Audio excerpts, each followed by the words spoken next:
The billionaire offered him cash.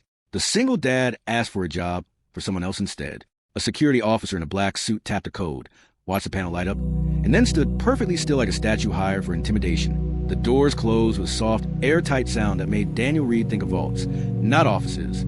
He kept his hands visible, not because he was guilty, because he'd learned that in buildings like this, people like him were always one misunderstanding away from being treated like a problem. The ride up was silent, except for the faint hum of cables. Daniel stared at his reflection in the elevator's polished metal. His work shirt was clean, but his forearm still carried thin scratches that hadn't been there yesterday. His knuckles were raw where gloves had slipped. He smelled faintly of smoke that soap didn't fully remove and machine oil that lived in the grooves that skinned the way exhaustion lived in his bones. He shouldn't even be here. Not upstairs. Not with them. Normally, Daniel's world was at basement levels, boilers, ventilation rooms, electrical closets, the places that kept the tower alive while the people above pretended the building simply functioned because it was expensive. But at 8:13 p.m., the tower had stopped functioning, and at 8:14 p.m., a child had screamed. The memory hit Daniel like a flash of heat. A girl's voice, high, terrified, cutting through the polished calm of the lobby, security shouting, the elevator panel blinking red, people gathering, filming, backing away, because panic made spectators out of adults. Daniel hadn't backed away. He'd run toward the sound the way you ran toward your own kid. Now it was 9:37 p.m., and the same building that had needed him 15 minutes ago was treating him like a liability that needed to be managed. The elevator slowed. The doors opened. The 48th floor wasn't just quiet. It was controlled quiet. Carpet thick enough to swallow footsteps. Lighting designed to flatter faces. Glass walls that didn't show fingerprints. A receptionist who didn't look up said his name without asking. Mr. Reed, this way. Daniel followed down a hallway where every door looked identical and every person looked like they belonged. Suits, tablets, earpieces. Expressions that never drifted into uncertainty. At the end was a conference room with a view that looked like a different planet. The city stretched beneath them, glittering and indifferent.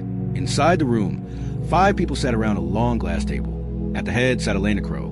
Daniel had seen her in headlines, but headlines didn't capture the real thing. In person, Elena Crow didn't radiate warmth or anger.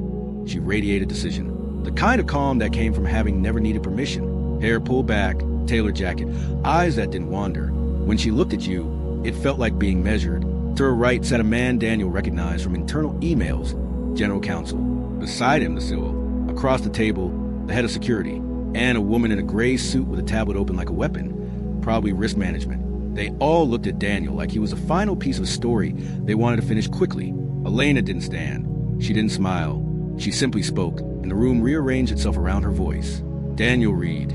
Yes, ma'am. The title ma'am tasted strange here. Daniel wasn't military. He wasn't trying to be submissive. It was just instinct, a way to show respect without offering weakness. Elena studied him for a moment, then nodded slightly. The footage shows you enter the restricted service corridor during the emergency.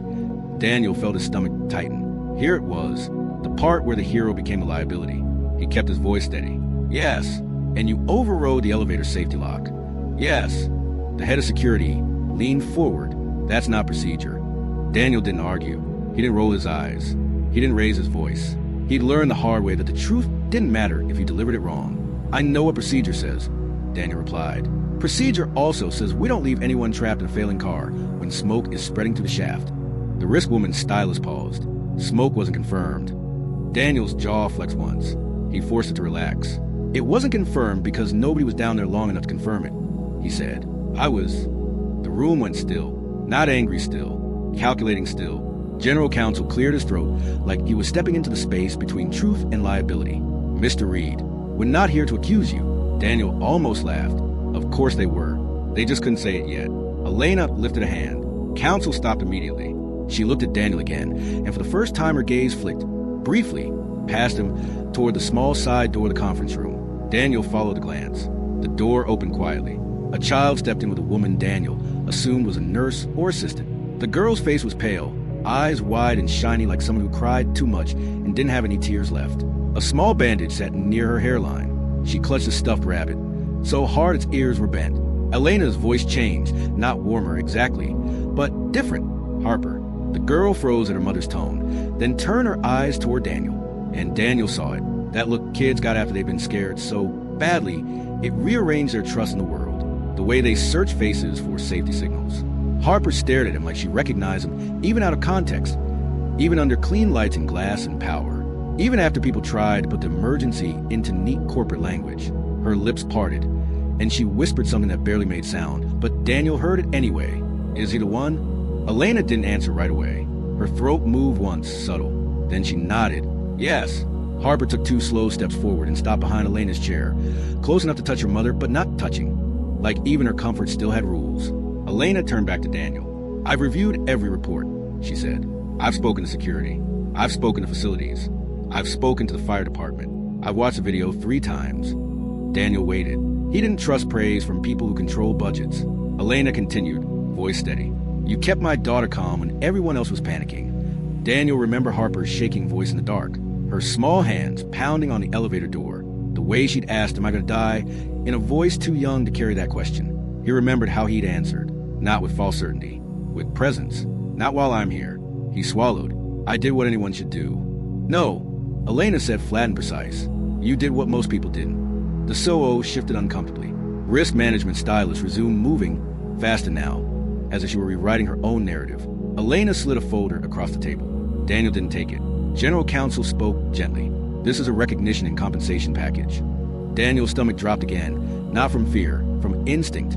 Compensation packages came with strings. They came with quiet clauses and signatures and language that sounded friendly until you needed help. Elena's eyes held his. Open it. Daniel forced himself to step forward. He took the folder. Inside was a single page, clean and formal. A number sat near the middle. Daniel's brain didn't process it at first, because it was too large to belong to him. Then it landed. His pulse spiked. The number wasn't just helpful. It was life-changing. The kind of money that could erase the red notices under his kitchen bills. The kind that could buy time. Safety. Breathing. He pictured her backpack on the chair. Her homework spread out. The careful way she pretended not to notice his stress. Daniel's fingers tightened on the folder. He could take the money. He could pay rent for months. He could fix his car. He could buy groceries without doing math in the aisle. He could... Elena's voice cut through his thoughts. There will also be a cash component, she said, and nodded toward the table. The head of security placed a thick envelope on the glass, like it was nothing, like it was paper. Daniel stared at it. The room watched him stare. He felt the pressure of their attention, the expectation, not just to accept, asterisk to perform gratitude. Asterisk. Harper watched too, silent behind her mother's chair, stuffed rabbit crushed in her arms. Elena's expression didn't soften. She didn't offer comfort. She offered certainty. Name your price, she said, and we will close this. Close this. Daniel understood the words beneath the words. Close the emergency. Close the liability. Close the story where a maintenance supervisor overrode a safety lock. Close the possibility that this becomes a headline instead of a neat internal incident report. Money wasn't just reward. Money was control. Daniel set the folder down carefully. Then he placed one hand on the envelope and pushed it back across the glass. Slow, deliberate, not aggressive, unmistakable. The COO blinked. Counsel's mouth opened slightly, then closed. Risk management stopped writing like her pen ran out of ink. Elena Crow didn't move at first. Her eyes narrowed just enough to show surprise. People didn't return her money. They asked for more. They negotiated. They tried to be clever. Daniel kept his voice calm, even though his heart was beating hard enough to shake his ribs. I'm not here for cash, he said. The words didn't sound brave. They sounded impossible. Harper's eyes widened. Elena leaned forward slightly. Then what are you here for, Mr. Reed? Daniel's mind flashed to Lily again, to the rent notice, to the envelope that could change everything. And then, like a shadow stepping into light, another face appeared in his head. Aisha, downstairs in the service corridor earlier, the woman who'd been calling for help before anyone listened. The woman facilities had written up last month and quietly pushed out because she was complicated. The woman who knew the building's blind spots better than any executive in this room. Daniel's throat tightened. He looked Elena Crow directly in the eyes, and the conference room went so quiet he could hear the city's distant sirens through the glass. He opened his mouth to give her an answer, but it wasn't a number. Daniel felt the weight of the room pressing into his chest, the way it always did when people with power decided they had time to look at you. He kept his face still, because facial expressions were the first thing they use against you. Nervous meant guilty. Angry meant unstable. Quiet meant manageable. Elena Crow's gazed and blinked. Then what are you here for, Mr. Reed? Daniel's eyes flicked, just once, toward the side door where Harper stood with her stuffed rabbit. The girl looked smaller in this room than she had in the elevator, like the building had swallowed her fear and turned it into polished silence. Daniel remembered her voice in the dark, the way it trembled when she asked if she was going to die. He remembered the moment her breathing finally slowed because he kept talking like calm was something he could hand to her. This was Elena's child, and Elena's world had almost failed her. Daniel swallowed once.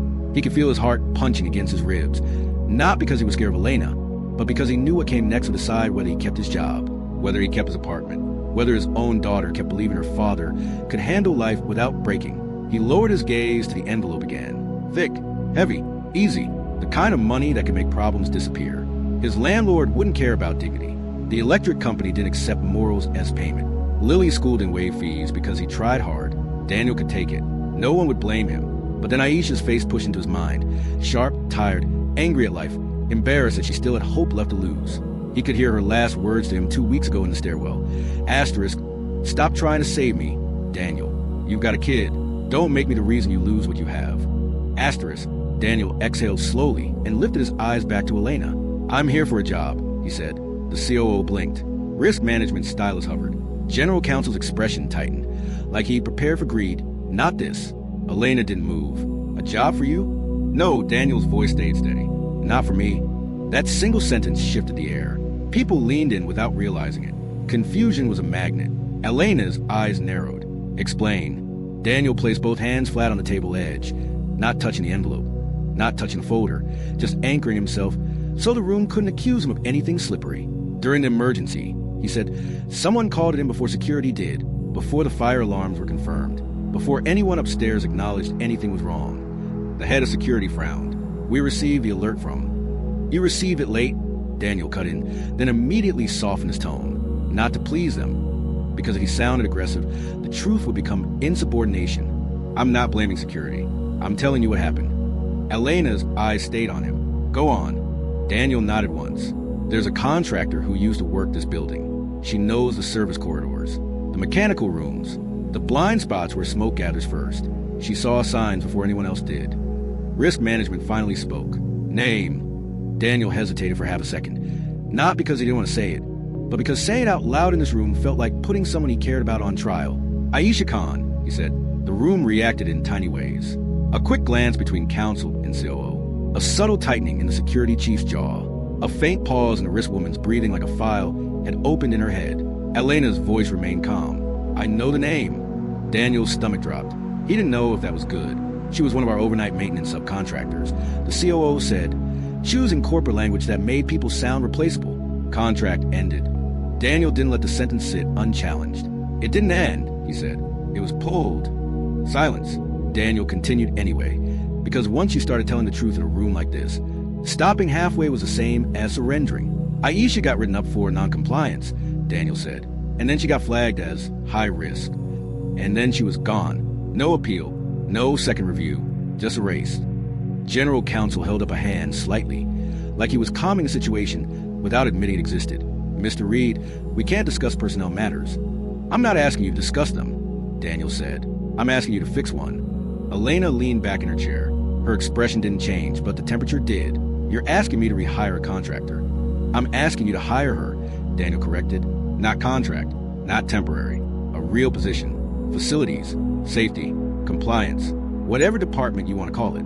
Full background review, full accountability, but permanent. The risk woman finally set her stylus down. Why? Because she deserves it, Daniel thought. Because she's drowning. Because people like us don't get forgiveness. We get records. But he knew deserves wouldn't work here. Elena Crow didn't build an empire on deserving. She built it on reasons. So Daniel gave her a reason she couldn't ignore. Because she was right, Daniel said. She's been right before, and she was right last night. The head of security scoffed softly. That's speculation. No, Daniel said, and he looked directly at Elena again. Daniel's fingers curled slightly on the table edge. Aisha warned about the service corridor ventilation 2 months ago. She said the dampers weren't sealing correctly. She filed it through the contractor chain. It didn't get escalated. The COO's face tightened. We have no record. Because contractors don't get records that follow them upstairs, Daniel said. They get silence. That landed harder than he expected. The room didn't like being accused of blindness. Elena's jaw flexed once. You're saying the incident that trapped my daughter happened because someone was ignored. Daniel nodded. I'm saying the first person who saw it coming has been treated like a problem instead of an asset. A soft sound came from behind Elena's chair. Harper, the little girl, stepped forward half a pace, rabbit still crushed in her arms, and looked at Daniel with the kind of seriousness that didn't belong on a child's face. She tried to help. Harper whispered. Elena's posture shifted, subtle, protective. Harper, But Harper's eyes stayed locked on Daniel. Is that why you got me out? Daniel felt his throat tighten. He didn't like using children as arguments, but he wasn't using her. She was asking. He answered carefully. I got you out because you deserve to get out, he said. But yes, someone tried to prevent it from happening at all. Harper looked down at her rabbit, then back up and said something that made Daniel's chest ache. My mom says people only help when it benefits them. Elena's eyes flicked. Sharp warning. Harper. But it was too late. The child had spoken the truth. Elena didn't want voice in front of executives. Daniel didn't smile. He didn't take advantage. He just spoke gently. Sometimes people help because it's right, Daniel said, even when it cost them. Harper stared at him like she was saving that sentence for later. Elena inhaled slowly, then refocused on Daniel as if regaining control of a room that had briefly turned human. You're aware, Elena said, that hiring someone with flag record into this building carries risk. Daniel nodded once. Yes. And you're still asking? Yes. Elena's eyes narrowed. Why are you willing to gamble your reward on this? Daniel felt the answer rise, raw and immediate. Because I know what it's like to be one disaster away from losing everything. Instead, he said it in a way Elena could understand. Because your money would change my month, Daniel replied. A job would change your life. Silence. The CFO wasn't there. But Daniel could feel the corporate math happening anyway. Risk, optics, policy, liability. Elena's voice was colder now, defensive in a way that sounded like logic. You don't know what you're asking for. Daniel met her gaze and didn't blink. I know exactly what I'm asking for. He nodded toward the envelope, untouched, waiting like a test. You offer me cash because you want to close this, Daniel said. I'm asking you to open something instead. One door, for one person you don't usually see. Elena stared at him for a long moment, and Daniel realized he'd crossed a point where the conversation could be smoothed over. He'd forced Elena Crow to choose between who she appeared to be and who she was when nobody was watching. General counsel cleared his throat. Carefully. Ms. Crow, we can... Elena raised her hand. He stopped. Then Elena looked at Daniel like she was seeing him not as maintenance staff, not as a headline risk, but as something rarer. A man who could have taken the easy money. And didn't. Leave the room, Elena said quietly. The executives froze. Elena didn't repeat herself. She didn't need to. Chairs moved. Papers gathered. The risk woman took her tablet and left without looking at Daniel. Security followed. Counsel was last, closing the door gently behind him. Now it was just Elena, Daniel, and Harper. Elena leaned forward slightly. Her voice dropped. Tell me what you're not saying, she said. What happens to Aisha if I don't do this? Daniel's mouth went dry, because that question meant Elena Crow had started listening. And listening, real listening, was dangerous for everyone. Because once the truth was spoken clearly, nobody in that room could pretend it didn't exist. The door clicked shut, and the room changed instantly. Without the executives, the air felt less like a courtroom and more like a confession booth. Still expensive, still guarded, but quieter in a way that made honesty harder to avoid. Harper stood behind Elena's chair like a small shadow, clutching her rabbit, watching Daniel with serious eyes, as if she was trying to decide what kind of adult he was. Elena Crow didn't gesture toward the envelope anymore. She didn't look at it at all. Her attention stayed on Daniel. Tell me what you're not saying, she repeated, voice low.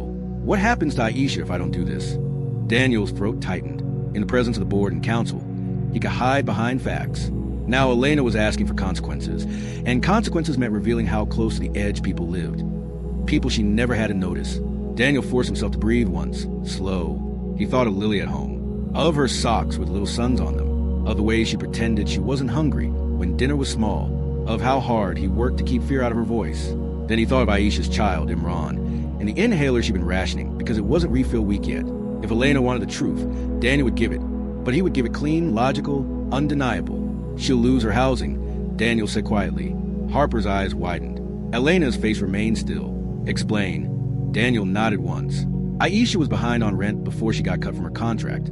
She kept up for a while doing gig work, cleaning, deliveries, whatever she could find. But it's not stable. Her landlord gave her 30 days. Elena's gaze sharpened. 30 days from when... Daniel hesitated for half a beat.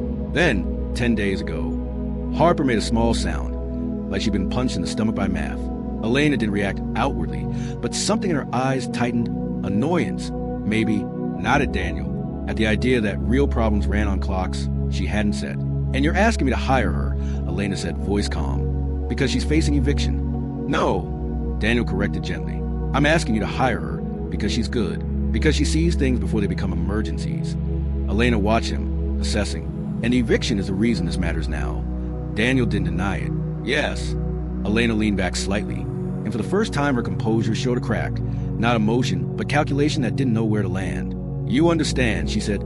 "This company has compliance requirements, background checks, liability exposure. If she has a record, a flagged incident, she has a story," Daniel said, the words leaving his mouth before he could soften them. Elena's eyes narrowed. "A story is not a clearance." Daniel swallowed. "No, but it's the difference between a risk and a scapegoat." That got Elena's attention. The word scapegoat was not in the language of rewards and gratitude. It was in the language of lawsuits and investigations and things that got executives fired. Elena's voice stayed controlled. "What do you mean by scapegoat?" Daniel looked at Harper first. The child was listening like a sponge. He didn't want to poison her with adult ugliness, but Harper had already been trapped in an elevator. She already knew the world could fail. Daniel chose honesty anyway. Careful, age-appropriate, but real. "Sometimes," Daniel said, "when something goes wrong, the most powerful people don't want the truth. They want the simplest person to blame." Harper stared. "Like when kids blame the smallest kid?" Daniel nodded once. "Yeah, like that." Harper looked down at her rabbit and squeezed it harder. Elena's eyes stayed on Daniel. "You're implying Aisha took the blame for something here." Daniel's heartbeat quickened. This was the edge of the cliff. One more step, and he couldn't pretend he was just asking for— "I don't know everything," Daniel admitted, "but I know enough to believe she was blamed for missing equipment 2 years ago, and I know she's never been the same since." Elena's expression didn't change, but the silence after his sentence did. It was heavier, sharper, like he dropped a stone into deep water, and they were all waiting for the sound. Elena's voice went quieter. "Missing equipment?" Daniel nodded. "Night shift inventory, security contracted gear, tools, parts, thousands of dollars. It got labeled theft." Harper lifted her head. "Did she steal it?" Daniel met her eyes. "I don't think so." Elena's jaw tightened slightly. That incident was resolved internally. Daniel almost smiled. Internally meant buried. Resolved, Daniel echoed, or closed. Elena's stare sharpened. "Be careful, Mr. Reed." "I'm being careful," Daniel replied, and his voice was steady despite the adrenaline crawling under his skin. "That's why I'm here instead of going to a reporter." Harper's eyes widened at the word reporter. Elena's gaze flicked to her daughter, then back. "You would—" "No," Daniel said quickly. "I wouldn't. Not if there's another way." Elena held his gaze for a long moment. "And you believe hiring her is the other way?" Daniel nodded. "It's the first step, because if she's in the building, you can actually see her. You can hear what she knows." Elena was quiet. Then she asked, "Why do you care this much?" Daniel's chest tightened. The honest answer was messy. Because Aisha was the kind of person who got erased, and Daniel had spent his life one paycheck away from being erased too. So he gave Elena a clean truth. "Because she didn't ask me for help," Daniel said. "She tried to handle it alone. She's proud. She's stubborn. She's exhausted. And her kid is paying for a mistake she may not even have made." Elena's eyes didn't soften, but they did something else. Something more dangerous. They considered. Harper spoke quietly, almost to herself. "You didn't leave me." Daniel turned to her. "No." Harper's voice trembled. Everybody was yelling, but you kept talking. Daniel's throat tightened again. He didn't want gratitude, but hearing it from a child was different. Raw, unfiltered, real. Elena watched this exchange like she was seeing Daniel's value in a language money didn't translate. Harper looked at her mother then. "Mom, can't we help her?" Elena's expression tightened.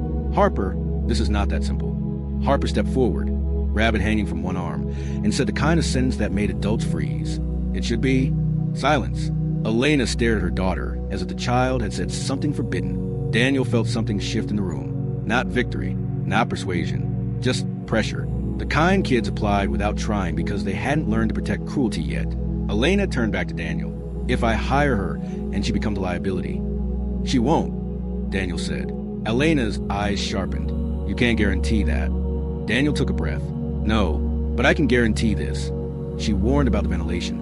She warned about unsafe conditions. She tries to prevent emergencies. That's what you want in this building." Elena leaned forward. "Then why isn't she still here?" Daniel didn't answer immediately because he didn't know exactly, and guessing would weaken everything. So he said the only thing he knew was true, because someone decided it was easier to silence her than to listen. Elena's eyes went still, and for the first time, she looked, not at Daniel, not at Harper, at the envelope, not as a tool, as an insult, as if money suddenly felt too small. Elena reached toward the intercom and pressed a button. "Ava," she said. A calm female voice answered instantly. "Yes, Miss Crow. I want a full file on Aisha Khan. Every note, every incident, every complaint. And I want the raw security logs from the night Harper was trapped, not the summary. The raw. There was a brief pause. Understood. Elena looked at Daniel. If you're lying to me... I'm not, Daniel said. Elena's voice stayed cold, but it was different now. It wasn't dismissive. It was committed. Then we have a second problem, she said. Because if someone inside my building ignored warnings and then buried the truth... She didn't finish the sentence. She didn't have to. Daniel felt the suspense click into place like a lock. This wasn't just about hiring Aisha anymore. This was about whether Harper's emergency was a random failure or the symptom of something rotten in a place designed to look perfect. Elena stood. Harper stepped closer to her mother, now touching her sleeve. Elena looked down at her daughter, then back at Daniel. Go home, Elena said. Be with your child. Daniel blinked. What about? Ava will contact you. Elena cut in. And Mr. Reed? Daniel paused. Elena's eyes held his. You just made yourself very inconvenient. Daniel's stomach dropped. That wasn't a threat. It was a warning. And it meant he was right. Because in powerful places, the truth was always inconvenient, especially to the people who benefited from silence. Daniel nodded once, turned toward the door, and as he left the room, he heard Harper whisper to her mother, small but fierce, "Don't let them make him the bad guy." Elena didn't answer out loud, but Daniel could feel it. The story had moved past the reward. Now it was a fight. Daniel didn't feel like a hero on the way home. He felt like a man who had just stepped on a landmine and was waiting to hear the click. The elevator ride down from the 48th floor replayed in his mind with every floor number that slid past. Elena's last words, "You just made yourself very inconvenient," weren't dramatic. They were practical. In Daniel's world, inconvenient meant you got removed. Quietly, efficiently, the way companies remove problems without ever admitting the problem was real. When he reached the lobby, the night shift staff looked at him differently, not with admiration, more like curiosity mixed with caution. Someone had already told the story, but stories in buildings like this never stayed accurate. By morning, he knew it could become something else. Maintenance supervisor breaks protocol. Employee endangers CEO's child.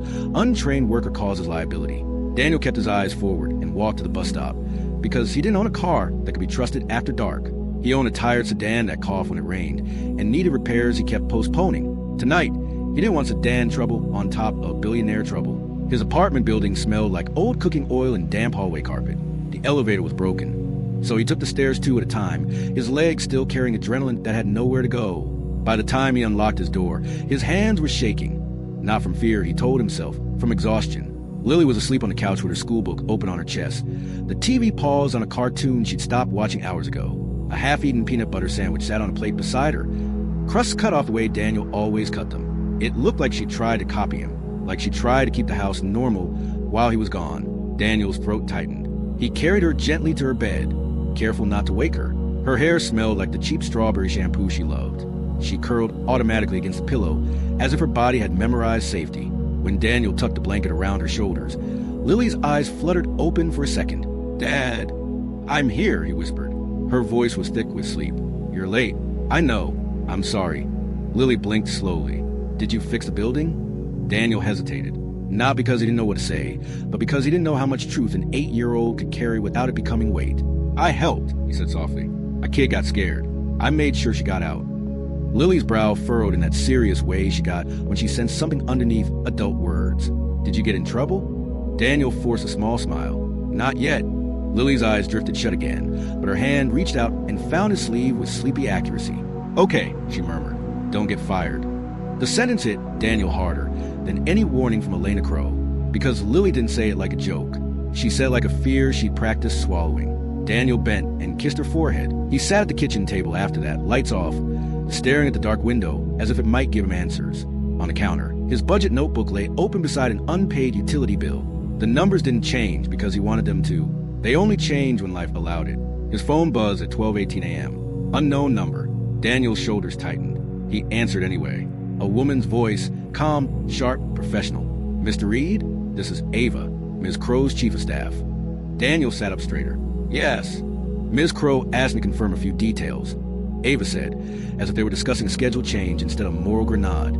"First, Aisha Khan. How do you know her?" Daniel's mouth went dry. "She lives in my building. Same floor. Her son and my daughter, same school bus." Ava said softly, like she was already filing it away. "And you're confident she warned about ventilation issues 2 months ago?" "I'm confident she tried," Daniel replied. "Whether the warning reached anyone who mattered, That's the problem. Ava paused. Ms. Crow is pulling records. The file we found isn't clean. Daniel's pulse picked up. What does that mean? It means, Ava said carefully, there are gaps, missing attachments, notes that reference reports that aren't attached, and something else. Daniel waited. Ava's voice lowered. The night of the incident, security logs show a manual override and control system 32 minutes before Harper got stuck. Daniel's stomach dropped. A manual override? By who? That's what we're trying to confirm, Ava replied. But I'm calling to warn you. Someone has already tried to frame this as your fault. A report was drafted that claims you triggered the initial malfunction when you tampered with a panel earlier in the day. Daniel's fingers clenched around the phone. That's not true. I know, Ava said, and the fact that she said it so plainly made Daniel's skin go cold. But truth and paperwork are not always the same thing in corporate environments. Ms. Crow wants you to be prepared. Daniel stared at the wall like it might hold him up. Prepared for what? He asked. Ava exhaled lightly. For HR, for security, for your supervisor asking you to sign something that sounds harmless, for people suddenly treating you like a risk. Daniel's voice turned hoarse. Is Ms. Crow going to stop it? A pause. Then, Ms. Crow is deciding how to move. If she moves too fast, she tips the wrong people. If she moves too slow, they bury it. Daniel swallowed hard. What do I do? Ava's answer was simple and terrifying. Say as little as possible. Sign nothing. And if anyone asks why you refuse money, do not turn this into a moral speech. Keep it professional. Ms. Crow will handle the rest. Daniel almost laughed, but nothing about it was funny. She's asking me to trust her. Ava's voice softened a fraction. I'm asking you to protect yourself until she can act. The call ended. Daniel sat in silence for a full minute, listening to his own breathing. Somewhere in the building, a neighbor's TV played quietly through thin walls. Life went on for everyone else. Daniel's phone buzzed again. Not Ava. A text from a different, unknown number. Back off. You're not a hero. Daniel stared at the screen until the words blurred. His stomach tightened with that old, familiar sensation. Danger that didn't have a face yet, only intent. He typed one word, then deleted it. Typed again, deleted again. Finally, he locked the phone and set it face down on the table, like turning it over could turn off the threat. Morning came too fast. Daniel got Lily ready for school like he always did. Breakfast, hair, backpack, the lunch he packed with careful hands. Lily watched him with quiet eyes. You didn't sleep, she said. Daniel forced a smile. I'm fine. Dad, Lily said softly, if you're lying, do a better job. The honesty of it almost broke him. He crouched to her level. I'm just worried about work stuff, he admitted. But you're okay. That's what matters. Lily studied his face, then nodded. Okay, but don't try to be brave alone. Daniel blinked, caught off guard. What? Lily shrugged like it was obvious. You always tell me to ask for help when I'm stuck. Daniel's throat tightened again. He kissed her forehead and watched her walk to the bus stop like his heart was walking outside his body. Then he went to work. At the security gate, his badge didn't beep green. It beeped red. The guard looked at the screen, then at Daniel, expression shifting from routine to cautious professionalism. Mr. Reed, the guard said slowly, your access is restricted. You need to report to HR. Daniel felt his spine go cold. Not because he didn't expect retaliation, because it was happening faster than he thought. And somewhere in the same building, someone was already writing the story of last night, with Daniel as the villain. And he still hadn't even told Aisha what he'd asked for her. Not yet, not before the fight reached her door, too. HR was on the 26th floor, where the carpet was thicker and the smiles were practiced. Daniel stood at the reception desk, while a woman with perfect hair and a tablet glanced at his name, then glanced in the way people did when they'd already been told what to think. Mr. Reed, she said politely, they're expecting you. Of course they were. He was escorted into a conference room that looked like it had never held a real conversation in its life. Glass table, water bottles no one drank, framed values posters on the wall that felt more like decoration than truth. Two people waited inside. One was HR, the other was security. The security man wasn't the same one from the lobby. This one was older, with a calm, clipped tone that sounded like he'd spent years turning messy human moments into neat incident reports. The HR woman didn't waste time. Daniel, she began, as if they were friends, we're conducting a routine review related to last night's event. Daniel stayed standing. He didn't sit. Sitting made it easier for them to feel taller. Okay, he said. Security slid a paper across the table.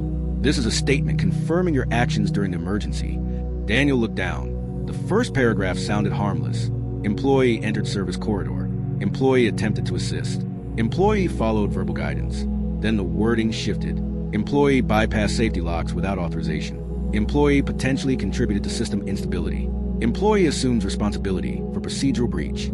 Daniel's stomach tightened. A trap didn't always look like a trap. Sometimes it looked like just sign here. He lifted his gaze. This says I contributed to malfunction. The HR woman's smile held. It's standard language. It's not accurate language, Daniel replied. Security's voice stayed calm. Mr. Reed, we're not accusing you of malicious intent. Daniel almost laughed again. This building had a talent for saying things that meant the opposite. I'm not signing anything that assigns blame to me for a system failure that existed before I arrived, Daniel said evenly. The HR woman's smile thinned by a millimeter. Daniel, we're trying to protect you. No, Daniel corrected. You're trying to protect the company. A pause. The room cooled. Security folded his hands.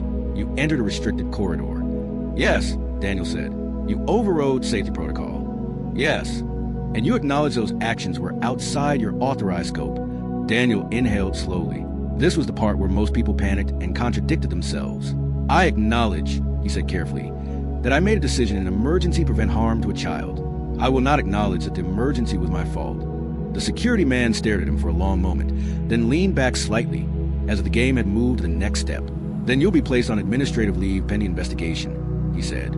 HR nodded, as if this was a natural consequence of refusing to confess to something you didn't do. Daniel's jaw tightened. Paid leave? HR hesitated. We'll determine compensation during the review. There it was. Not a punishment they had to call a punishment. Just uncertainty. Daniel nodded once. Fine. Security stood. Daniel didn't have an office.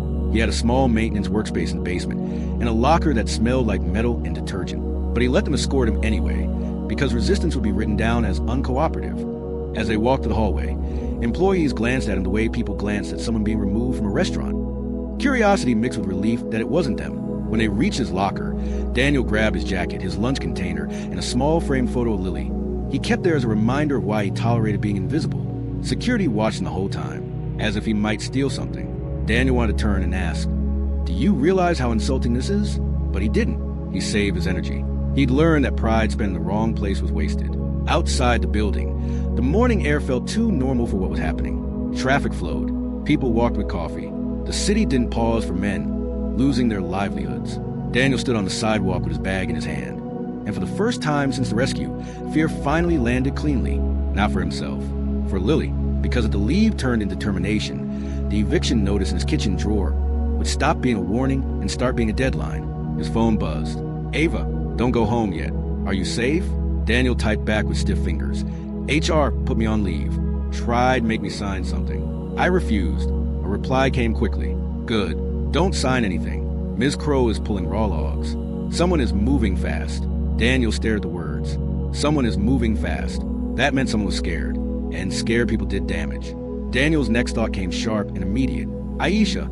He hadn't even told her what he'd done yet. He hadn't told her the Billionaire CEO now had her name in a file, in a building, in a system that already wanted her silent. Daniel turned and started walking, past the bus stop, past the corner store, toward his apartment building. He reached his floor and knocked on Aisha's door twice. No answer. He knocked again, harder. Finally, the door opened a crack. Aisha's face appeared, tired, wary, already defensive like she'd been attacked too many times to wait for the swing. What? She snapped, then saw Daniel's face and the anger drained into concern. Daniel, what happened? Daniel stepped inside quickly and closed the door behind him. The apartment was small, organized in that way people organize when they can't afford chaos. A child's inhaler sat on the counter beside a pill bottle, laundry folded with care, a calendar on the wall with rents circled in red. Aisha's eyes flicked to Daniel's bag. Why are you home? It's not even noon. Daniel swallowed. I got pulled into HR. Aisha's expression hardened. I told you not to make noise in that building. Daniel nodded. I know, but listen. Aisha raised a hand. No, you listen. They don't play fair. They don't fight clean. They ruin you quietly and call it policy. Daniel stepped closer. Aisha, I asked Elena Crow to hire you. The sentence landed like a slap. Aisha went still. Then she laughed once, sharp and humorless. Stop, she said. I'm not joking, Daniel replied. She offered me a cash reward. I refused. I told her she wants to reward me. She gives you a real job. Aisha stared at him like he just confessed to arson. You did what? Her voice rose, cracking. Are you insane? Daniel held up his hands, calm. I did it because you deserve a chance. Because you tried to warn them. Aisha stepped back, shaking her head hard. No, you don't understand what you just did. Daniel's stomach tightened. Tell me. Aisha's eyes flashed with something deep, fear wrapped in rage. You put my name in her mouth, she said. You put my name back in their building. Daniel frowned. That's the point. So they see you. Aisha's voice dropped, deadly quiet. They saw me before. That's why they buried me. Silence. Daniel felt his skin go cold. Ava said your file isn't clean. Missing attachments. Gaps. Aisha's jaw tightened. She looked toward the hallway, as if expecting someone to be listening through the walls. Then she turned back to Daniel and spoke in a voice that sounded like she'd been forced to rehearse the truth 1,000 times in her head, without ever being allowed to say out loud. They said I stole equipment, she said. 2 years ago. Night shift. Thousands of dollars in parts and security gear. I didn't steal anything. I reported a broken access panel the week before. I reported it twice. Daniel's heart pounded. And then the equipment disappeared, Aisha said. And suddenly the broken panel report was missing from the system. And suddenly I was a problem. Daniel's mouth went dry. Who blamed you? Aisha's laugh was bitter. The kind of people who don't get blamed. She paced once, then stopped, hand shaking. I didn't have money for a lawyer, she said. And I had a kid, and they told me if I cooperated, they wouldn't press charges. So I signed an NDA. I took the fall. I got flagged. And every job after that, the door closed before I even walked in. Daniel stared at her, the pieces clicking into a pattern he didn't want to see. The ventilation warning, he said quietly. 2 months ago, you tried to prevent this. Aisha's eyes burned. Yes, and they ignored it. Again. And now you walked into Elena Crow's office and asked her to bring me back into the same machine that chewed me up the first time. Daniel stepped closer, voice low. They trapped her daughter. Aisha, that was an accident. Aisha's face went pale. Before she could answer, there was a knock at the door. 3 sharp knocks, professional, not neighborly. Aisha froze. Daniel's spine stiffened. The knock came again. A man's voice spoke from the hallway. Ms. Khan, building management. We need to ask you a few questions. Aisha's eyes met Daniel's. In that look was every fear she tried to bury. They found me, she whispered. And Daniel realized the cost of being inconvenient had just moved from his life into hers. The knocking didn't sound like a neighbor. It sounded like paperwork wearing shoes. Aisha's apartment went silent in the way only scared places go silent. No TV noise, no music. Even the refrigerator hummed suddenly loud. Daniel could hear his own breathing and the faint rattle in Aisha's hands as she gripped the edge of the kitchen counter. Another knock. Then the voice again, smooth and official. Ms. Khan, building management. We need to ask you a few questions. Aisha's eyes locked on Daniel's, wide and furious at the same time. They found me, she whispered. Daniel moved without thinking. One step toward the door, another toward the wall where Aisha kept her keys hung on a hook like order. He didn't grab them. He didn't open anything. He just stood between Aisha and the entry like a human buffer. He leaned close to the door and spoke through it, calm. What's this about? A pause. Then the voice. Routine follow-up. We were told you may have relevant information about an incident at the Crow Tower last night. Daniel's stomach tightened. They didn't say Elena. They said Crow Tower. The building, the brand, the machine. Aisha mouthed, don't. Daniel answered anyway. Who exactly are you? A paper scraped against the door, as if someone had held up an ID he couldn't see. My name is Frank Leland. I'm with property management. Daniel didn't open the door. Okay, Daniel said. What property? This apartment building? Another pause. A different voice now, deeper, less patient. We can do this the easy way, Mr. Reed. Daniel's blood cooled. They knew his name. Aisha flinched like the sound had struck her physically. Daniel kept his tone even. How do you know who I am? Silence for half a second. The kind that meant they revealed something they didn't want to explain. Then Frank Leland's voice returned, softer. Try and sound reasonable again. Mr. Reed, we're not here to cause trouble. We just need a statement. 5 minutes. Aisha shook her head hard, eyes glossy. She whispered, don't talk, don't sign, don't. Daniel nodded, then raised his voice just enough to be heard through the door. If you want a statement, he said, schedule it through legal counsel. Daniel felt anger rise, hot, immediate, but he forced it down. Anger was the sound of losing control. They were counting on him to lose control. I'm not interested in favors, Daniel replied. I'm interested in procedure. Aisha's breathing came fast. She pointed to her phone, mouthed, record. Daniel pulled his phone out, tapped the voice memo button, and held it by his side. He didn't announce it. He didn't need to. He just needed proof. Frank Leland's voice shifted again, less friendly, more pointed. Ms. Khan has history, he said. We need to know if she's been contacting the Crow Tower. Daniel turned slightly, meeting Aisha's eyes. Her expression was pure warning. She hasn't contacted anyone, Daniel said through the door. Now leave. The deeper voice gave a short laugh. You think you're protecting her? You think you're helping? Daniel's jaw tightened. Yes. Aisha stepped closer behind him, close enough that he could feel the tremor in her body. He didn't look back. He didn't want her to see fear reflected on his face. Frank tried again, more controlled. Mr. Reed, please. We can come in and discuss this privately. Daniel's voice stayed flat. No. A pause.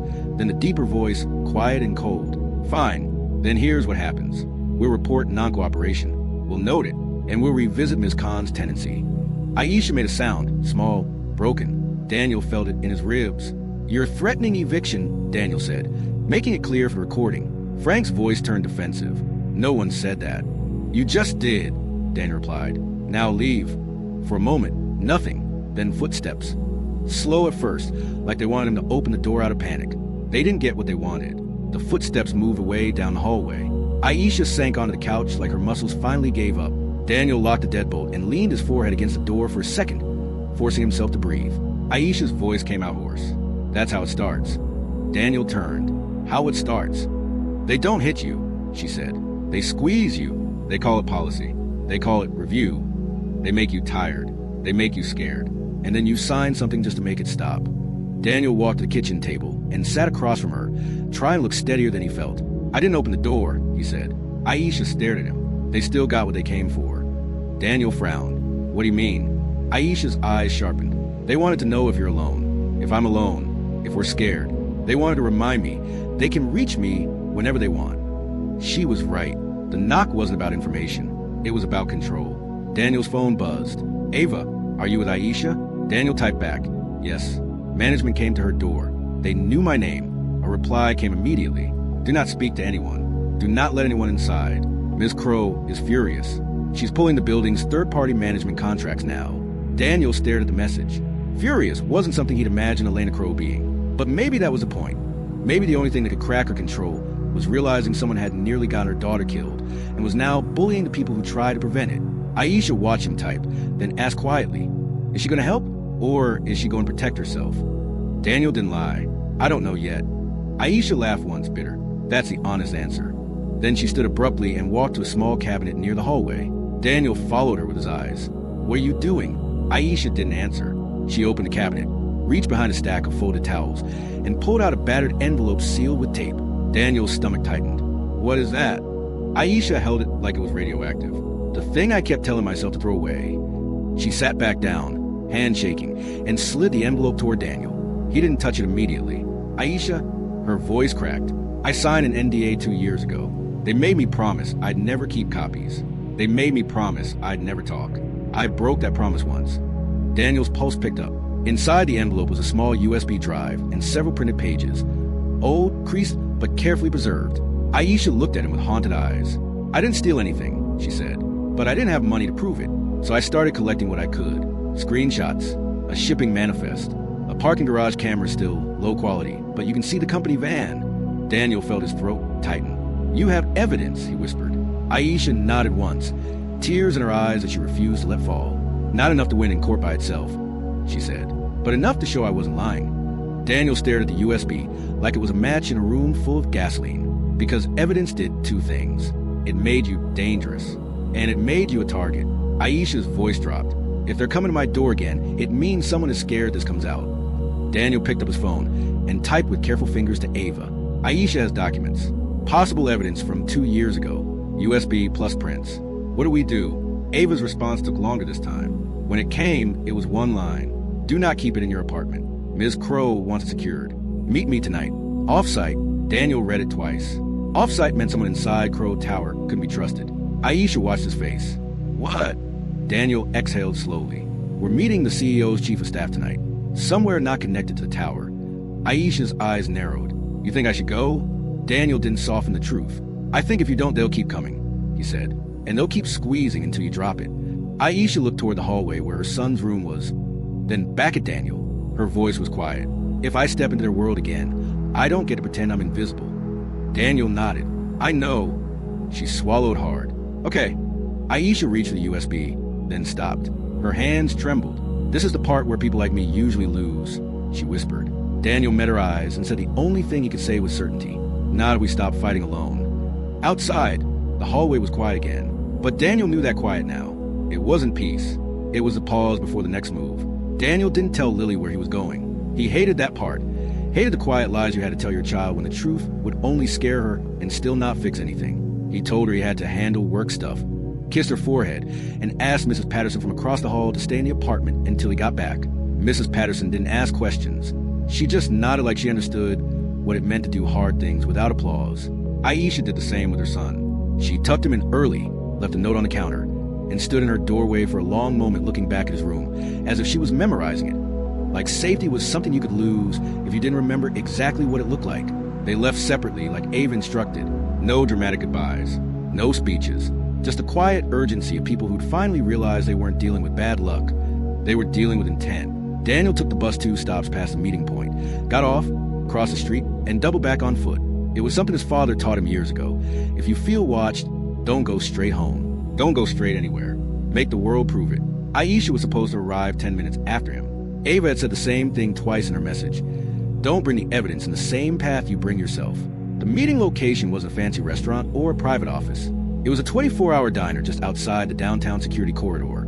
Bright fluorescent lights, cracked vinyl booths, coffee that tasted like endurance. Daniel stepped inside and immediately spotted Ava. She didn't look like a chief of staff. Not tonight. No sleek suit, no boardroom polish. She wore a plain black jacket and jeans, hair tied back tight. Posture straight in a way that suggested she'd lived around danger before she ever lived around billionaires. A man sat in the booth behind her with a newspaper open, too still, too alert to be a normal customer.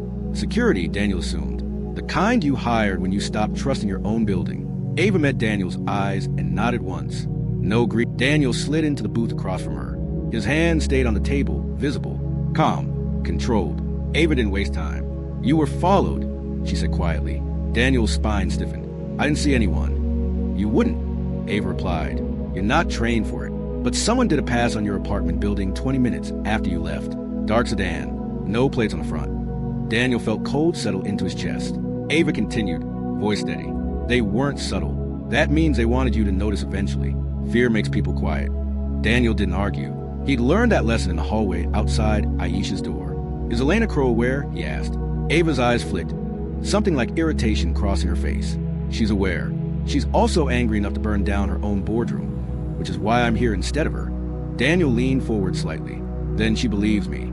Ava paused for half a second too long. She believes something, she said carefully. Enough to pull raw logs, enough to freeze internal report access, enough to call me at midnight and say, if anyone tries to bury this, I want names. Daniel exhaled slowly. That was the first reassuring thing he'd heard all day. The waitress approached with menus. Ava didn't look at her. Coffee, Ava said. Black. Daniel almost smiled. It was the same way Elena took it, according to the building gossip. Same efficiency, same lack of ceremony.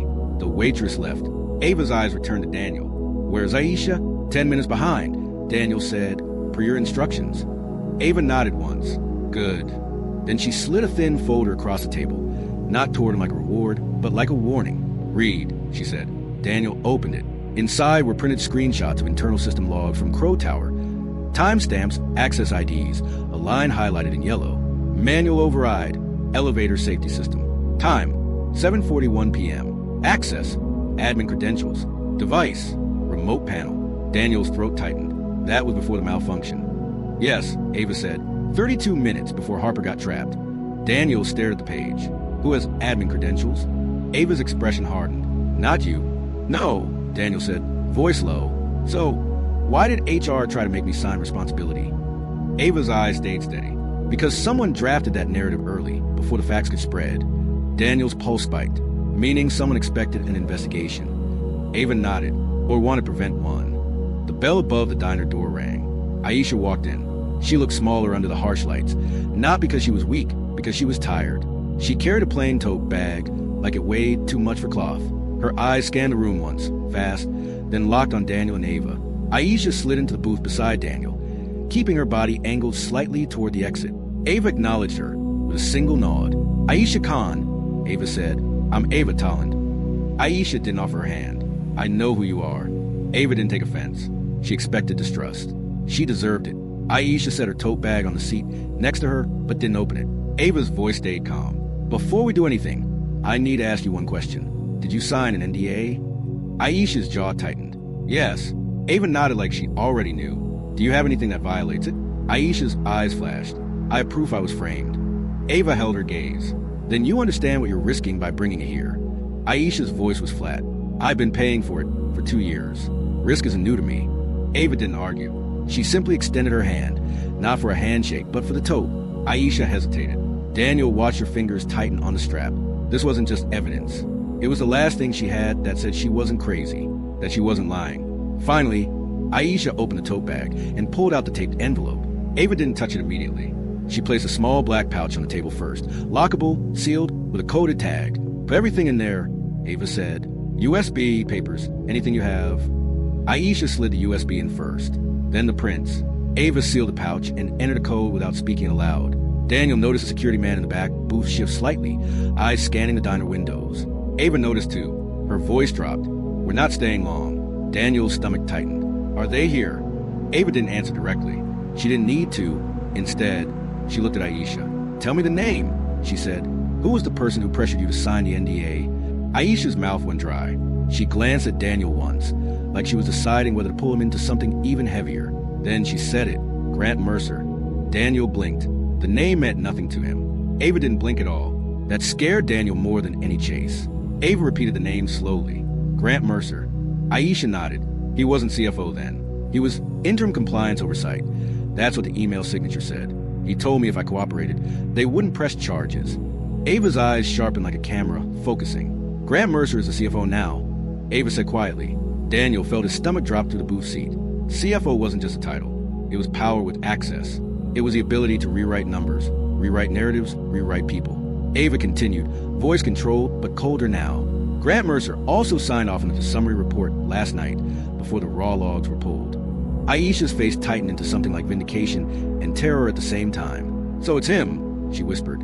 Ava shook her head slightly. It might be him, or it might be someone above him, but he's connected. Daniel's heart pounded. What does Elena plan to do? Ava leaned forward. What she should have done 2 years ago. Audit everything Mercer touched. Pull every override log. Freeze access. And when he realizes he's boxed in, the security man stood abruptly, folding the newspaper. Ava stopped mid-sentence. Her eyes moved to the window.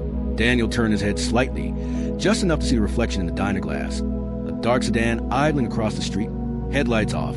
Ava's voice became razor calm. We're leaving. Now. Aisha's hands shook, but she moved fast. Daniel slid out of the booth. Ava didn't rush. She stood like someone who refused to look afraid, even when she had reason. She tucked the sealed pouch into her jacket, like it was nothing. Then she looked at Daniel and Aisha. Listen to me, she said. Tonight didn't make you safe. It made you visible.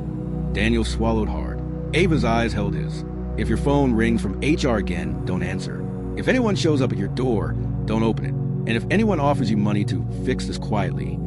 She paused. Remember what you already proved, Ava finished. You can't be bought. That's why they're scared of you. Then she walked out the diner door first. Because in a fight like this, the person who steps out first isn't brave. They're committed. And Daniel Reed could feel it now. The moment the story stopped being about a reward, it became something bigger. They weren't negotiating for kindness anymore. They were collecting the truth before someone erased it again. Ava didn't let them walk out together. The moment they stepped onto the sidewalk outside the diner, she separated them with the same calm authority she used in boardrooms. Only tonight, it wasn't about schedules. It was about survival. Daniel, bus stop, 2 blocks. Don't look back, Ava said, already scanning the street reflections. Aisha, take the alley cut behind a laundromat. There's a ride share waiting under my name. You're not going home yet. Aisha stiffened. My son. Your son will be safer with you alive. Ava replied, not unkind, just honest. We'll get you back, but not on their timeline. Daniel's pulse hammered as he watched Ava move like she'd done this before. Not running, not panicking, just directing reality into lanes. Across the street, the dark sedan idled without headlights, as if it didn't need to know exactly where they were. Daniel forced his feet to move. He walked toward the bus stop like a man who didn't feel fear, like a man with an ordinary night, like a man who wasn't suddenly carrying invisible enemies in his peripheral vision. He made it to the corner, waited, then did what he'd done earlier. Took the bus past the stop, got off, crossed, doubled back. He kept his eyes on reflections, that scared him more, because it meant someone else was. When Daniel finally reached his apartment building, his chest felt tight enough to break ribs. He paused at the entrance, listening. The hallway lights buzzed. The smell of old carpet and someone's fried onions drifted under his nose. Normal. Too normal. Mrs. Patterson opened her door before he could knock. "You okay?" she asked quietly, eyes sharp with the kind of protective instinct that came from raising kids through hard decades. Daniel nodded. "Is Lily asleep?" "She fell asleep 10 minutes after you left," Mrs. Patterson said. Then she lowered her voice. "Someone came by." Daniel's blood went cold. "Who?" "Man in a suit," she said. "Not from around here. Asked if you lived here. I told him this building doesn't give out information." Daniel's throat tightened. "Did he say his name?" Mrs. Patterson frowned. "Didn't need to. He had that look, like he was used to people answering." Daniel forced himself to breathe slowly. "Thank you." Mrs. Patterson studied his face. "This about that building you work at? The one on the news?" Daniel blinked. "News?" She nodded toward her TV. "They ran a little story. Minor incident at Crow Tower. They said the CEO's daughter was involved, but safe. They didn't mention you." Of course they didn't. Daniel's stomach twisted. They would bury the rescue, but they would spotlight the scapegoat. He thanked her again, went inside, and checked on Lily. She was sprawled on her bed, hair messy, one sock half off, face relaxed in sleep. Daniel stood there longer than he needed to, just watching her breathe. Because breathing was the only thing that mattered when the world started trying to squeeze you. His phone buzzed. A text from Ava. "Do not go to work tomorrow. Your badge is flagged. They will try to detain you." Daniel's fingers tightened around the phone. Detain was a strong word. Corporate people didn't say detain unless it was already in motion. He typed back. "They already came to my building." Ava replied quickly. "I know. That means Mercer knows you're not alone. That makes you dangerous. Get some sleep? We move at 7 a.m. Daniel stared at the screen. "We move" sounded like war language. He set his phone down and finally sat at the kitchen table, staring at the bills like they were from a different life. The eviction notice still waited in the drawer. The fridge still held too little. None of the real-life pressure had disappeared just because he'd become part of Elena Crow's crisis. If anything, it had multiplied. At 2:11 a.m., his phone rang. Unknown number. Daniel's entire body tightened. He didn't answer. It rang again immediately. Then a third time. Whoever it was, they didn't want voicemail. They wanted fear. Daniel stepped into the bathroom so Lily wouldn't hear, locked the door, and answered in a low voice. "This is Daniel." A man spoke. Smooth, confident, the tone of someone who never had to repeat himself. "Mr. Reed, thank you for picking up." Daniel's stomach dropped because he recognized that kind of voice, not from personal experience. From overheard calls in the tower, the way executives spoke when they were being polite while ruining someone. "Who is this?" Daniel asked. A soft chuckle. "Grant Mercer." Daniel felt the name like a punch. CFO. The man Ava and Aisha had just linked to the old frame job. Daniel kept his voice steady. "How did you get this number?" Mercer's tone didn't change. "You work in my building. Numbers aren't difficult." Daniel's jaw clenched. "It's 2 in the morning." Mercer sighed like Daniel had disappointed him. "You made a dramatic choice tonight. I'm calling to offer you a simpler one." Daniel didn't speak. Mercer continued, calm as a man discussing weather. "We can make this whole thing beneficial for you." Daniel's pulse hammered. Mercer's voice lowered. "You want stability for your daughter. You want rent paid. You want to stop living one surprise away from disaster." Daniel swallowed hard. Mercer said the next part like he practiced it. "I can authorize a private consulting payment. 6 figures. Clean. No paperwork that touches HR. No publicity. No strings, except one." Daniel's fingers curled into a fist. "What's the one?" Mercer's voice sharpened just slightly. "Steel under velvet. You stopped mentioning Aisha Khan." Daniel went cold. There it was. Not denial. Not confusion. Confirmation. Daniel forced himself to breathe, quietly so Mercer couldn't hear weakness. "You're calling me to pay me to stay quiet," Daniel said, making it a statement, not a question. Mercer chuckled softly. "I'm calling you to protect you. People who don't understand the system tend to get hurt by it." Daniel's voice turned flatter. "Is that what happened to Aisha?" Mercer paused for half a second too long. Then he answered smoothly. "Aisha hurt herself. She made choices, and she's still making them. You don't want to get caught in the blast radius." Daniel's stomach twisted with anger. "So you did frame her." Mercer laughed again, but there was less warmth this time. "Careful, Mr. Reed. Accusations are expensive." Daniel stared at his own reflection in the bathroom mirror. Tired eyes, clenched jaw, a man who could take money and make life easier. He thought of Lily asleep. Then he thought of Aisha's son, inhaler on the counter. He thought of Harper, saying it should be simple. Daniel's voice stayed calm. "No." Silence. Mercer's tone cooled. "No. No." Daniel repeated. "And don't call me again." Mercer exhaled slowly, as if adjusting his patience. "Then you should understand what comes next," Mercer said quietly. By morning, you'll be listed as under investigation for safety violations. You'll lose access. You'll lose credibility. And the woman you're trying to save, she'll lose her housing. Daniel's breath caught. Mercer's voice softened, almost sympathetic, crueler than anger. I'm giving you a chance to be smart. Take the money. Keep your daughter safe. Walk away from this. Daniel's hand trembled, but his voice didn't. You almost got a child killed, Daniel said. Mercer went silent. Daniel continued, voice low. And you're calling me at 2 a.m. because you're scared of a maintenance supervisor. That tells me everything. Mercer's voice returned, flat now. Good night, Mr. Reed. The call ended. Daniel stood in the bathroom for a long moment, heart racing, and then he did the only thing that made sense. He opened his voice memo recording, still running from earlier, not the diner one. This one, because when Mercer said stop mentioning Aisha, he had crossed from corporate intimidation into evidence. Daniel saved the file and texted Ava. Mercer just called, offered 6 figures to shut up about Aisha, threatened eviction if I refuse. I have it recorded. Ava's response came in under 30 seconds. Good. Do not delete it. Email it to the secure address I sent. We're done playing defense. Daniel stared at that line. We're done playing defense. His hands shook as he forwarded the audio to the secure address. Not because he was afraid anymore, because he realized the story had just turned. Mercer had made a mistake. He had assumed Daniel was like everyone else, someone who could be bought, pushed, and silenced. And now Elena Crow had something she could act on without guessing. Daniel stepped out of the bathroom, checked on Lily one more time, and sat by her door until the sun started to lighten the sky. At 6:58 a.m., another message came from Ava. Be ready at 7:30. Ms. Crow is calling a meeting. Mercer will be there. We're setting the trap. Daniel read it twice. Then he whispered to the quiet apartment, to the sleeping child, to himself. Okay, because now it wasn't just about asking for a job. Now it was about making sure the people who stole second chances didn't get to keep doing it. At 7:22 a.m., Daniel stood in his kitchen, holding a lunchbox he couldn't pack. The bread was on the counter. The apple was already sliced, but his hands wouldn't move the way they normally did, because his mind kept replaying Grant Mercer's midnight call, his voice, his confidence, the way he said your daughter like Lily was a lever, not a child. Lily padded into the kitchen in her socks, rubbing her eyes. Dad, why are you awake? Daniel forced the softness back into his face, the version of himself that scared him more, because it meant someone else was. When Daniel finally reached his apartment building, his chest felt tight enough to break ribs. He paused at the entrance, listening. The hallway lights buzzed. The smell of old carpet and someone's fried onions drifted under his nose. Normal. Too normal. Mrs. Patterson opened her door before he could knock. You okay? She asked quietly, eyes sharp with the kind of protective instinct that came from raising kids through hard decades. Daniel nodded. Is Lily asleep? She fell asleep 10 minutes after you left, Mrs. Patterson said. Then she lowered her voice. Someone came by. Daniel's blood went cold. Who? Man in a suit, she said. Not from around here. Asked if you lived here. I told him this building doesn't give out information. Daniel's throat tightened. Did he say his name?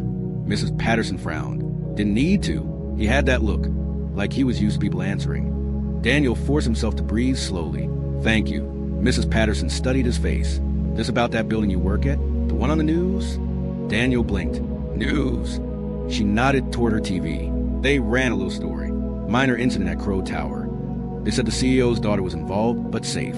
They didn't mention you. Of course they didn't. Daniel's stomach twisted. They would bury the rescue, but they would spotlight the scapegoat.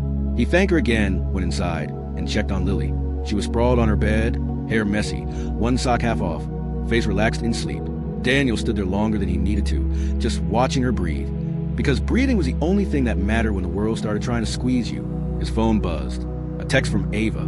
Do not go to work tomorrow. Your badge is flagged. They will try to detain you. Daniel's fingers tightened around the phone. Detain was a strong word. Corporate people didn't say detain unless it was already in motion. He typed back. They already came to my building. Ava replied quickly. I know. That means Mercer knows you're not alone. That makes you dangerous. Get some sleep. We move at 7 a.m. Daniel stared at the screen. We move sounded like war language. He set his phone down and finally sat at the kitchen table, staring at the bills like they were from a different life. The eviction notice still waited in the drawer. The fridge still held too little. None of the real-life pressure had disappeared just because he'd become part of Elena Crow's crisis. If anything, it had multiplied. At 2:11 a.m., his phone rang. Unknown number. Daniel's entire body tightened. He didn't answer. It rang again immediately. Then a third time. Whoever it was, they didn't want voicemail. They wanted fear. Daniel stepped into the bathroom so Lily wouldn't hear, locked the door, and answered in a low voice. "This is Daniel." A man spoke, smooth, confident, the tone of someone who never had to repeat himself. "Mr. Reed, thank you for picking up." Daniel's stomach dropped because he recognized that kind of voice, not from personal experience. From overheard calls in Tower, the way executives spoke when they were being polite while ruining someone. "Who is this?" Daniel asked, a soft chuckle. Grant Mercer. Daniel felt the name like a punch. CFO. The man Ava and Aisha had just linked to the old frame job. Daniel kept his voice steady. "How did you get this number?" Mercer's tone didn't change. "You work in my building. Numbers aren't difficult." Daniel's jaw clenched. "It's 2 in the morning." Mercer sighed like Daniel had disappointed him. "You made a dramatic choice tonight. I'm calling to offer you a simpler one." Daniel didn't speak. Mercer continued, calm as a man discussing weather. "We can make this whole thing beneficial for you." Daniel's pulse hammered. Mercer's voice lowered. "You want stability for your daughter. You want rent paid. You want to stop living one surprise away from disaster." Daniel swallowed hard. Mercer said the next part like he practiced it. "I can authorize a private consulting payment. 6 figures. Clean. No paperwork that touches HR. No publicity. No strings, except one." Daniel's fingers curled into a fist. "What's the one?" Mercer's voice sharpened just slightly. "Steel under velvet. You stopped mentioning Aisha Khan." Daniel went cold. There it was. Not denial. Not confusion. Confirmation. Daniel forced himself to breathe, quietly so Mercer couldn't hear weakness. "You're calling me to pay me to stay quiet," Daniel said, making it a statement, not a question. Mercer chuckled softly. "I'm calling you to protect you. People who don't understand the system tend to get hurt by it." Daniel's voice turned flatter. "Is that what happened to Aisha?" Mercer paused for half a second too long. Then he answered smoothly. "Aisha hurt herself. She made choices, and she's still making them. You don't want to get caught in the blast radius." Daniel's stomach twisted with anger. "So you did frame her?" Mercer laughed again, but there was less warmth this time. "Careful, Mr. Reed. Accusations are expensive." Daniel stared at his own reflection in the bathroom mirror. Tired eyes, clenched jaw, a man who could take money and make life easier. He thought of Lily asleep. Then he thought of Aisha's son, inhaler on the counter. He thought of Harper, saying it should be simple. Daniel's voice stayed calm. "No." Silence. Mercer's tone cooled. "No. No," Daniel repeated. "And don't call me again." Mercer exhaled slowly, as if adjusting his patience. "Then you should understand what comes next," Mercer said quietly. "By morning, you'll be listed as under investigation for safety violations. You'll lose access. You'll lose credibility. And the woman you're trying to save, she'll lose her housing." Daniel's breath caught. Mercer's voice softened, almost sympathetic, crueler than anger. "I'm giving you a chance to be smart. Take the money. Keep your daughter safe. Walk away from this." Daniel's hand trembled, but his voice didn't. "You almost got a child killed," Daniel said. Mercer went silent. Daniel continued, voice low. "And you're calling me at 2 in the morning because you're scared of a maintenance supervisor. That tells me everything." Mercer's voice returned, flat now. "Good night, Mr. Reed." The call ended. Daniel stood in the bathroom for a long moment, heart racing, and then he did the only thing that made sense. He opened his voice memo recording, still running from earlier, not the diner one. This one, because when Mercer said stop mentioning Aisha, he had crossed from corporate intimidation into evidence. Daniel saved the file and texted Ava. Mercer just called, offered 6 figures to shut up about Aisha, threatened eviction if I refuse. I have it recorded. Ava's response came in under 30 seconds. "Good. Do not delete it. Email it to the secure address I sent. We're done playing defense." Daniel stared at that line. "We're done playing defense." His hands shook as he forwarded the audio to the secure address. Not because he was afraid anymore, because he realized the story had just turned. Mercer had made a mistake. He had assumed Daniel was like everyone else, someone who could be bought, pushed, and silenced. And now Elena Crow had something she could act on without guessing. Daniel stepped out of the bathroom, checked on Lily one more time, and sat by her door until the sun started to lighten the sky. At 6:58 a.m., another message came from Ava. "Be ready at 7:30. Ms. Crow is calling a meeting. Mercer will be there. We're setting the trap." Daniel read it twice. Then he whispered to the quiet apartment, to the sleeping child, to himself. Okay, because now it wasn't just about asking for a job. Now it was about making sure the people who stole second chances didn't get to keep doing it. At 7:22 a.m., Daniel stood in his kitchen, holding a lunchbox he couldn't pack. The bread was on the counter. The apple was already sliced, but his hands wouldn't move the way they normally did, because his mind kept replaying Grant Mercer's midnight call his voice, his confidence. The way he said your daughter like Lily was a lever, not a child. Lily padded into the kitchen in her socks, rubbing her eyes.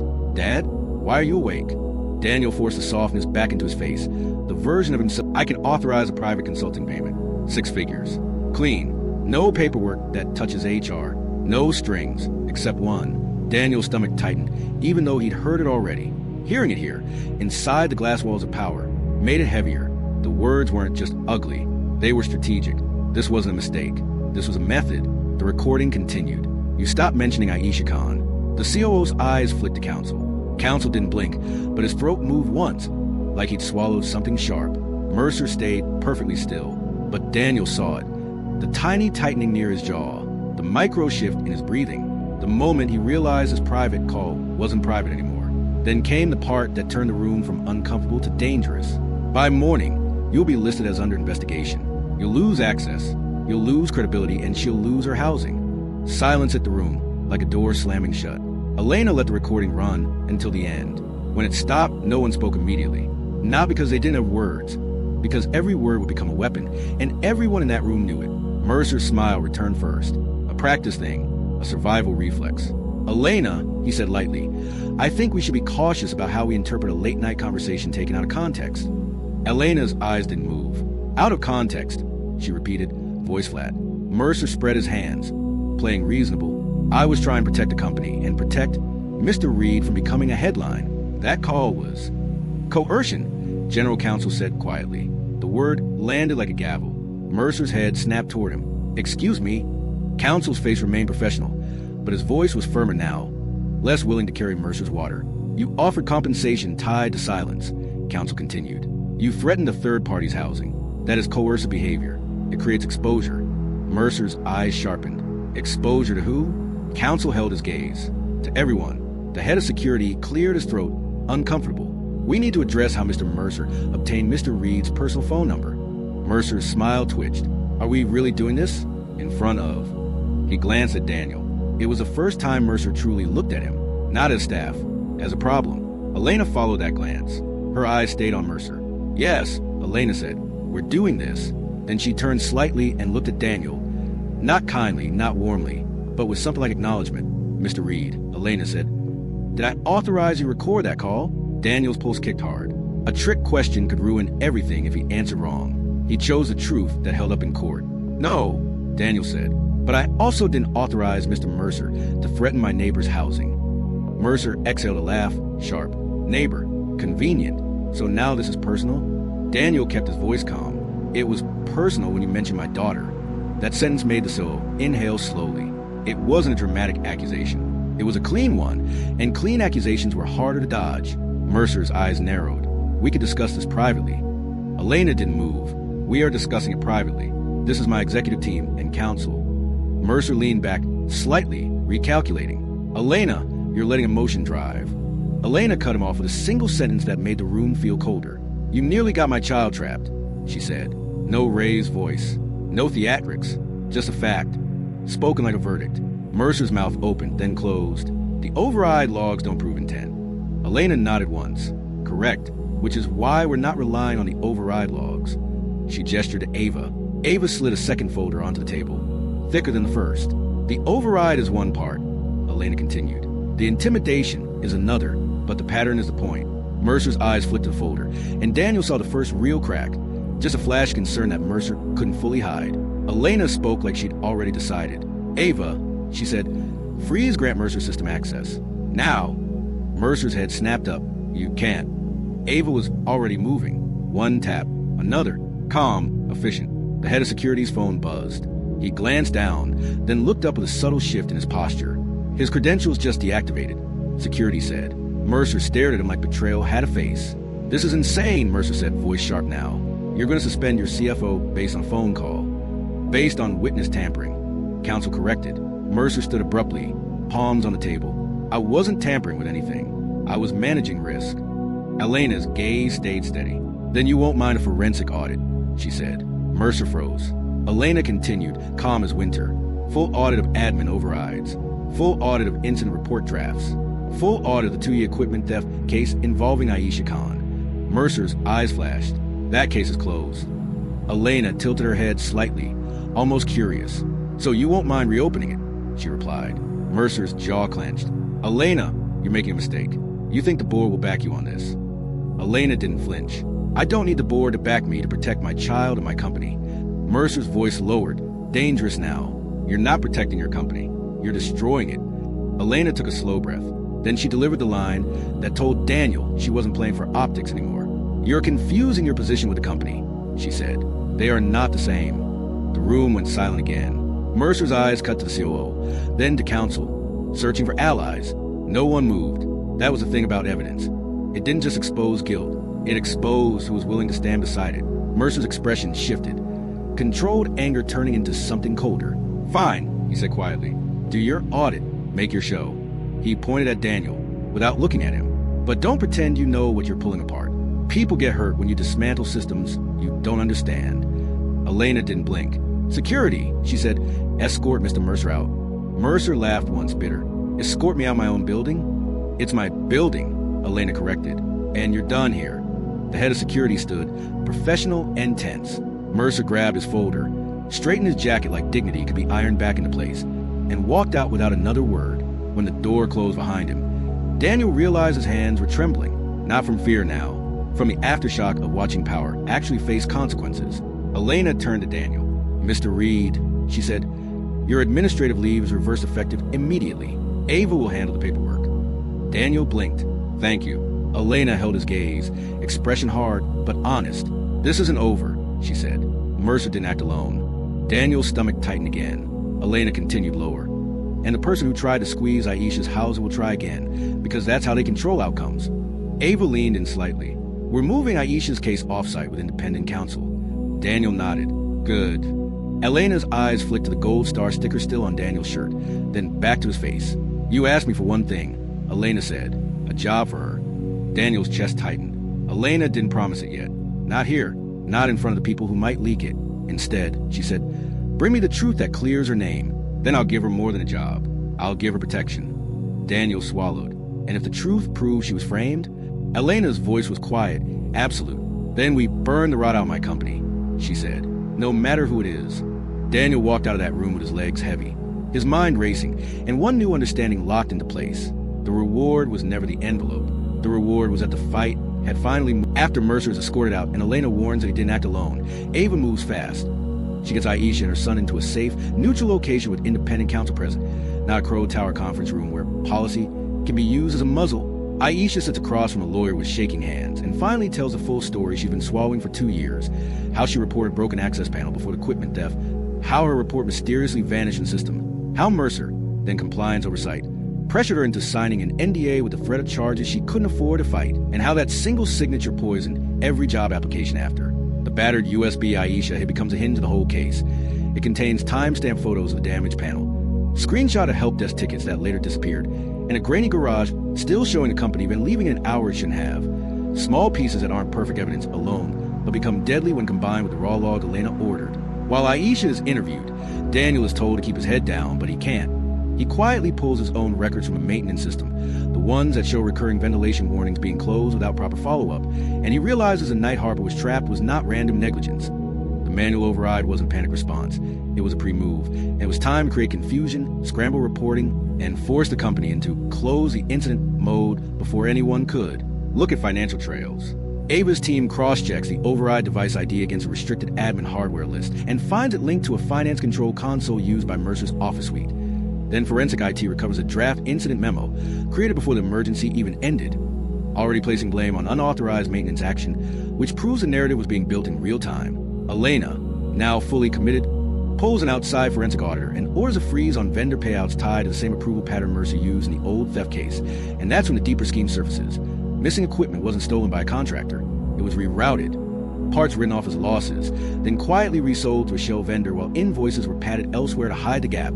The intimidation Daniel and Aisha experienced, door knocks, eviction threats, HR pressure, wasn't personal emotion. It was a control mechanism and organized fraud. Scare the witness, isolate the employee, bury the paper trail, keep the machine running.